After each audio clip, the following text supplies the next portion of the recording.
A case of mistaken identity. Once upon a time, there exists everything, alive, pulsating, vibrating, expanding, experiencing, playing. A first glance at everything, and you could see what mattered. Humans, creatures of all kinds, plants and rocks and water and such. A second glance with a squint of the eye, and it wasn't too hard to see the invisible. Human knowledge, and how that knowledge got shifted all around, forming new meanings due to human imagination. With a third glance and a slight tilt of the head, everything appeared as one swarming, tiny particle soup in perfect synchronization. Everything tangible and intangible in an ocean of quantum foam. And in the precise blink of an eye, at a whole glance, you were aware that you were observing everything. The stuff that mattered, invisible knowledge in all its arrangements, the swarming particle soup. From a whole glance, the view was divinely outstanding. Seeing everything depended on the nature of your glance. Everything ever evolving formed perfectly into its even more beautiful nature. Human knowledge accrued, ideas arranged themselves, emotions were stirred, and fantastic tangible bodies were inspired to move, along with creatures of all kinds, plants and rocks and water and such. Humans experienced what was all around. They were on fire, running about in an excitable kind of way. Mostly they took to discovering things and looked happily quizzical when aware of their differences. A good time was had by all. As humans accrued more knowledge about everything, they experienced their form as a kind of boundary. After all, it did move and shake, jump, run. It wasn't stationary like a tree. As far as they understood, their form wasn't attached to anything, and so evolved their body-first approach. It was a first glance only outlook. From an unattached understanding, they learned about the foods they preferred, where they lived, what to wear, and who to call friend. Because of this, everything was understood as something out there. How their bodies moved and looked mattered most. Seeing only a first glance did not afford them the opportunity to experience the grandness of everything. And, not fully being aware of this, humans believed they were separate and different from creatures, from nature, from everything.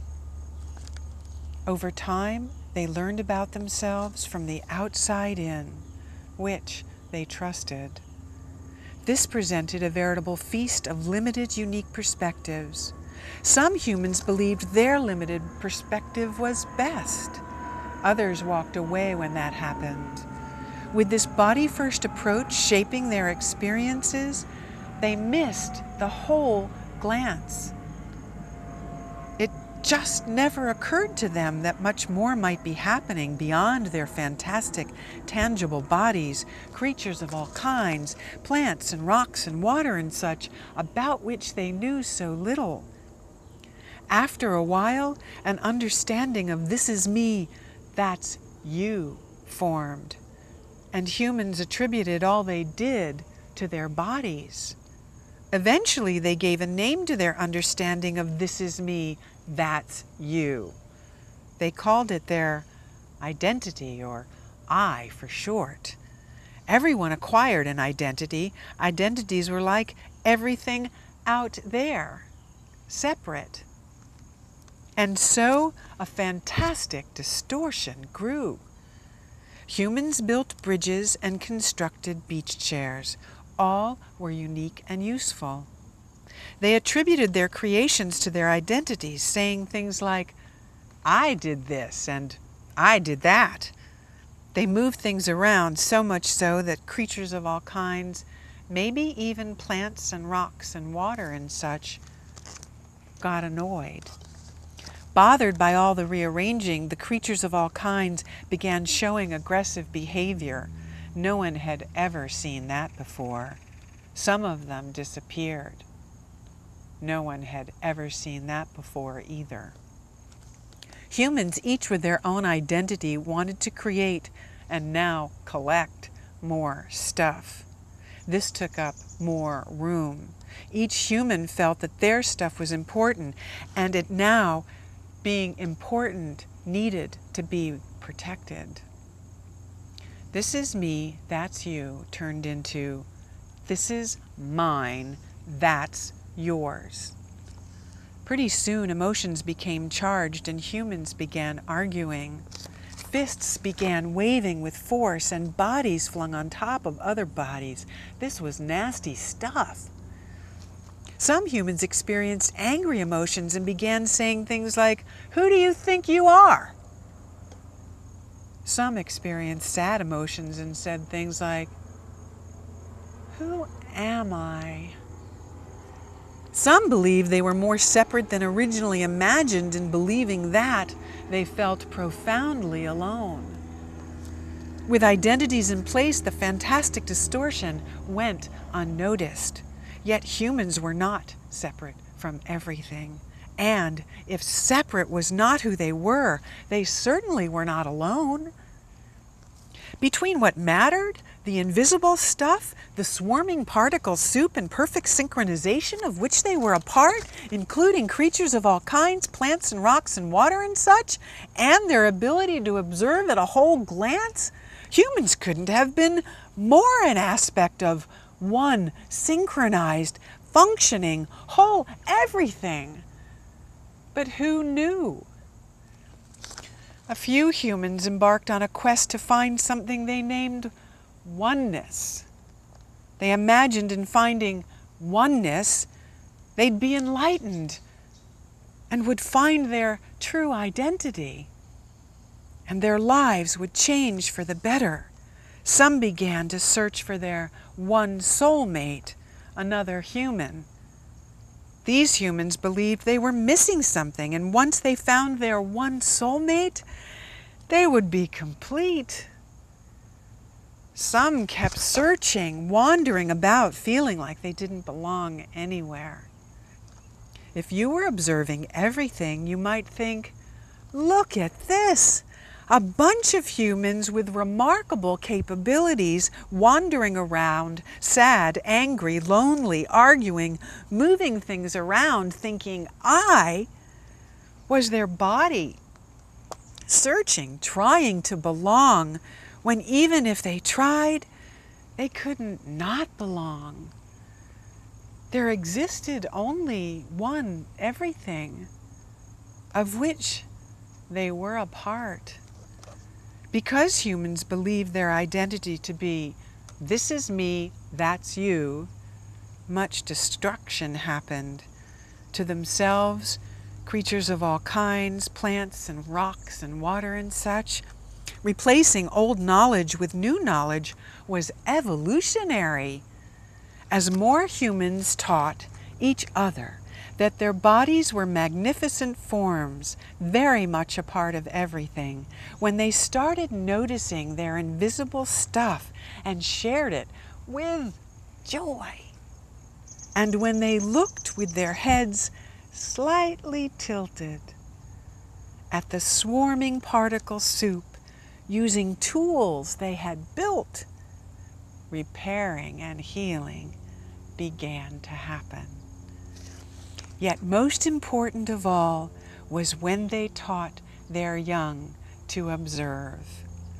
This set in motion the wonderful capacity to experience a whole glance. This was truly divine advancement for everything, and at the tipping point, the next generation of humans were the first to call everything I. They happily called themselves points of view of the I.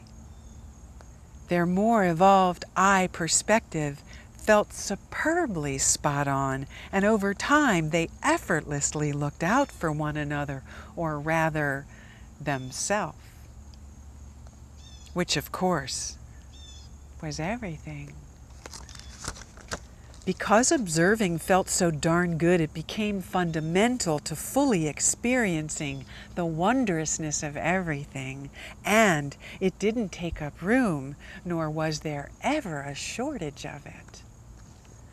Ultimately, there was no longer a need to protect their stuff. This is mine, that's yours, lost importance.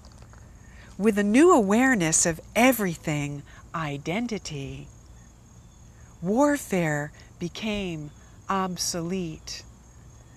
Sure, humans got angry and fists waved radically at times, but since there was no point in beating themselves up, the anger that occurred at each point of view expressed itself positively, which was a whole new way to experience anger, which led to far less fear, which led to magical sadness and more joy. It's all truly connected. Emotions became delicious. By then they knew the only imagined boundary between them might be their diverse knowledge in all its arrangements, which is why "this is me, that's you" became "this is my unique invisible point of view, and that's yours." Yes, it was a mouthful and somewhat awkward at first, yet it felt so good, they went with it anyway. "I got that back," one human bellowed, instead of the antiquated, "I got your back."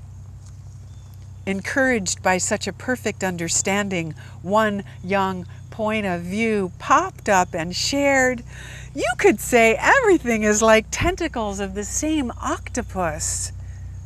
No one had ever heard that before. An elder shouted with glee, "Yeah! And if all of us points of view are part of everything, alive, pulsating, vibrating, expanding, experiencing, playing, and there is only one everything, then we are truly aspects of everything experiencing itself from an infinite number of points of view, including creatures of all kinds, plants and rocks and water and such, and beyond. Wow-wee! Everything roared in perfect synchronicity. Any other understanding must be a case of mistaken identity. Once upon a time, there exists everything, alive, pulsating, expanding, experiencing, and still does. The end.